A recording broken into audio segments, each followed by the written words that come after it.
Joel Ssennyonyi atunze ekibiina kya Nuupu era aliddemu pulezidenti waffe Robert Kyagulanyi Ssentamu Sefuliya Kimpugugu Kimpana Kimpanze Kalambo Gomo olukwe. Bino badde ku parliament President Museveni bw'asinkanye Joel Ssennyonyi n'atadduka kuvaawo kubanga president yagamba nti bw'olabira ow'NRM yenna dduka muboole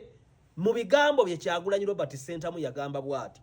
Ne bwe mbeera ku mukolo ow'NRM najja tomuliraana vaawo tambula tubaboole kubanga balabe baggwanga. Ladies and gentlemen, kyekyabaddewo eggulu mu lumbe lwa Moses Ali. President Museveni yasinkanye ne Ssennyonyi yamwaniriza era mu speech ye yamuyise commander in chief. Kitegeeza Ssennyonyi akkiriza nti President Museveni ye president w'eggwanga era yawangula. Era ekyokubiri Ssennyonyi teyabanjizza Muwanga Kivumbi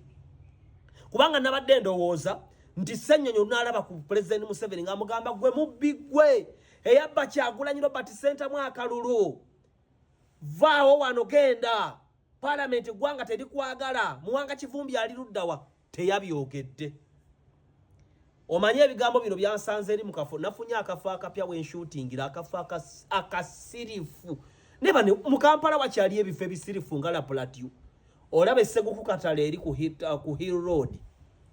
waliwo akafo kaliko ekibira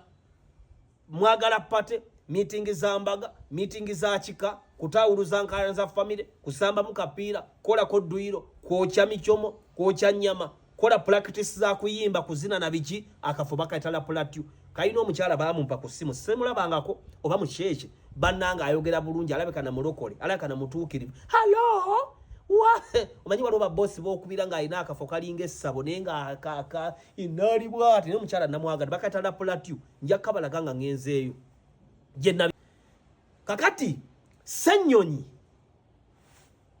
mujjo mutugamba mu abannuupu gwe tosobola kusinkana President Museveni naye mbabuuza ne mbagamba President Museveni singa aba akuyisa ogaana simusinkana era bulijjo abannuupu bagaana okugenda ku mikolo gya president ng'ekkololo ewali okulayira ewali okusoma budget bagigaana tebagendayo naye kati Ssennyonyi yabaddeyo era mu speech yagambye amidst us we have the commander in chief of the armed forces ate nga Kyagulanyi Robert Ssentamu ye yawangula akaki akalulu kati ani abuzaabuza munne nze kansigale ku bantu bange kansigale ku mpenkoni kansigale ku la Plateau nga nkola emirimu gyange kafokali kansigale waliwo omusajja nga bamutadira ne mubangizi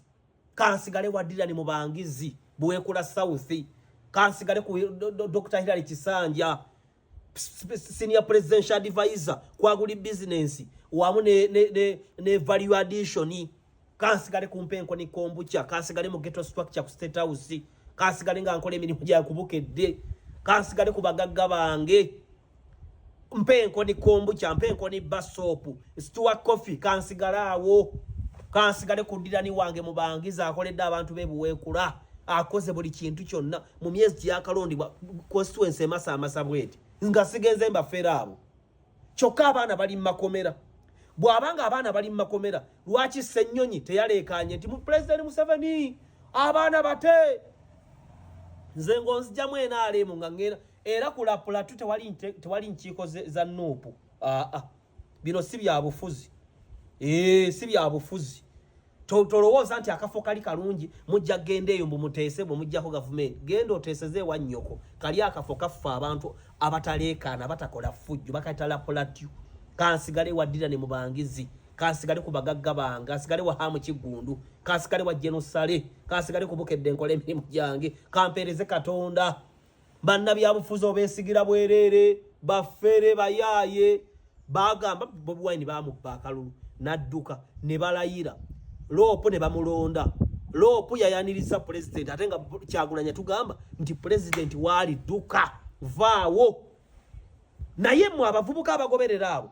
temwagala kunoonya ku Dr. Hilary Kisanja ababuulira aguli business ne value addition kubanga Uganda ine ebirime bingi President Museveni ataddewo offices n'abakungu mu government temubeeyambisa mwafuna Yesu ompya ne Katonda ompya Kyagulanyi